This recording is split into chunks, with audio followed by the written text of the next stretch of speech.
Ooh, hey everybody. You know, Thanksgiving is upon us, and I for one couldn't be happier. It's absolutely the most perfect holiday. For me, it's all about eating great food, visiting with family, and I get a chance to wear my most favorite fall cardigan. You know, it's also the perfect opportunity to reflect back on some of the things you're most thankful for. I've actually made a list. Let's see here. Hey, Kirk, What, Ryan? can I tell you what I'm thankful for? Let me guess. This is the part of the video when you turn me into the punchline of one of your jokes. Well, spare me. I just wanted to say that I'm thankful for you. Huh? I'm thankful I get to work with you. I think you're a pretty cool guy. Are you being serious? Yeah, yes I am. Wow, go figure. I mean, all this time, I kind of thought you had it out for me. Turns out, you like me. You really like me. Hey, Kirk, Yeah, buddy? that's a really nice sweater. Thanks, I love it too. Found it on the sale rack. Can you believe that? oh, I can believe it. You're making fun of me, aren't you? Well, hardy har har. I think it's a cool sweater. My mom likes it. Some things never change. One thing that needs to change, however, is the idea that preparing a roasted turkey dinner is an all-day affair and one better served for large groups of people. What I have here in front of me is half of a turkey breast that's still on the bone. Now, when you go to buy this in the store, a lot of times it's attached to the other half. If that's the case, simply ask the butcher to split it in half for you. Now, this half here weighs almost 2 pounds, so figure on it feeding 2 people very easily. If you've got more people coming to dinner, buy that other half of the breast. Now, we're going to start our preparation by loosening the skin that's on top here. We're going to use our fingers to kind of just go in here and create a pocket. And this takes a little bit of maneuvering, but you can get it. Just be careful not to rip it or to go too hard. You want to create this pocket because I'll show you what we're going to do here in a second. All right, now we're going to take a little bit of softened, unsalted butter and we're going to smear it on the meat that's underneath the skin. Now, the reason that we're doing this is that turkey breast is very lean. Between the butter and the skin, we're going to keep it nice and moist. Now let's go on the other end. And once again, this takes a little doing as well, but keep at it, you'll get it. And once you get it in there like that, you can just kind of massage it in on the top like so. Perfect. Now off come the gloves, and we're going to season this up with freshly ground black pepper and liberal amounts of kosher salt. Got a very big piece of meat here, so don't be shy on the seasoning. I'm going to flip that over because we have to get the second side as well. There you go. A little more salt. All right. We are now ready to head to the stovetop. Okay, since our turkey breast half is not going to spend a lot of time in the oven, we're going to help crisp up the skin by searing it off in a pan.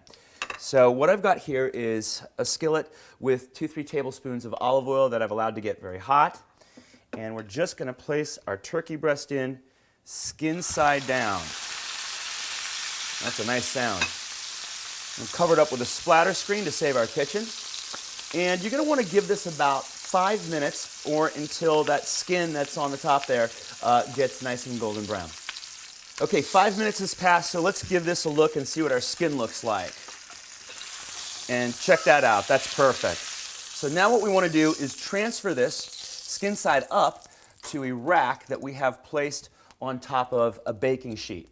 And at this point, we're going to put it into a 325-degree oven for 50 minutes to an hour, or until the interior temperature registers at 160 degrees. Okay, while our turkey is in the oven, it is the perfect time to make a little bit of gravy. What I've got here is a sauce pot that is over a medium-low flame.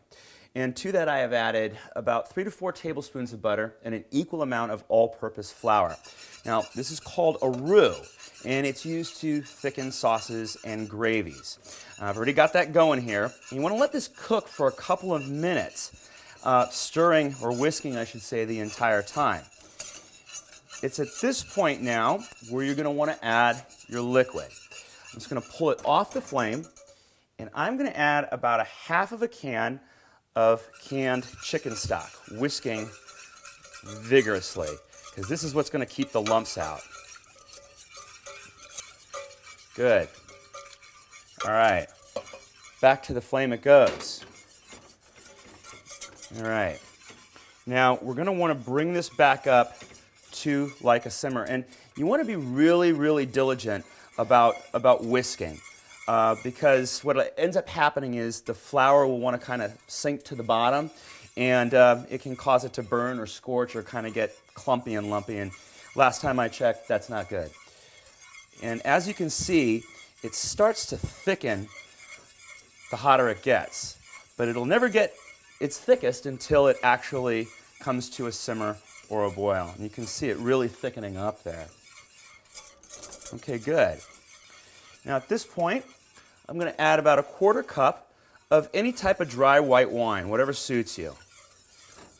One more. There you go. And the remainder of that can of chicken stock.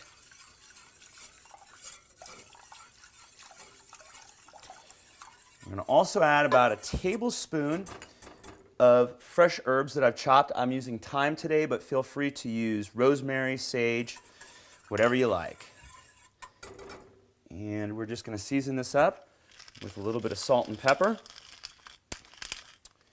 You're going to allow this to come up to the boil and then reduce it to a simmer. And let it simmer for 5-10 minutes until it thickens up. And then you can hold it warm until you're ready to use it. Okay, so our turkey has been in the oven for about 55 minutes at this point. So I'm going to take it out and give it a check and see where we're at temperature-wise. That looks beautiful. All right. And we'll put that right into the fattest part of the breast. And let's see what we've got. And we are approaching 160. And there we are. It's perfect. All we have to do now is let this rest for about 5-10 minutes, and then we're eating. Dinner is ready. And as you can see, I have set an extra place at the table for Ryan. But before I serve him any food, I expect an apology. I'm sorry. Okay, but one more thing. I would like you to wear my second favorite fall cardigan. Can I think about it? Sure, Ryan. You go right ahead. Your cardigan will be waiting right here. As for the rest of you, have a happy and safe Thanksgiving, and keep reading You, the online magazine devoted to your favorite subject.